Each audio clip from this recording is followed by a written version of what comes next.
баш болмай кіші мышаққа соқпады. Иншалла. Мен Нұржанға тілейтінім, кейбіреулер 100 жас тілейді, біреулер 120 жас тілейді, біреу 200 жасасын дейді. Иншалла, мен көп жасасын деп айтпаймын. Мына орыс жігіттер бар, басқа түсінсін деп айтамын.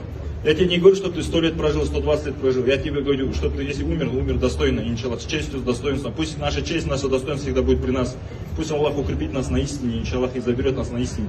Пусть тюрки объединятся. Алхамдулилля, здесь не все флаги тюркские. Всех тюркских наших братьев, собратьев, иншаллах, я хочу, чтобы мы объединились, были сильными, были туранами, иншаллах. Пусть будет Казахстан точкой того, что объединение Турция, Казахстан, Азербайджан, Узбекистан, чтобы мы все объединились и были сильными, иншаллах. Айбек ағам айтқан еді там, Никонов па, басқа біреу бір кім айтты, не айтпады. Я хочу сказать, иншаллах, я надеюсь, что наша молодежь, и то, что даже если они захотят, то что все тюрки, все наши братья объединятся и будут сильно, силой, иншаллах, и мы никогда никому не дадим забрать.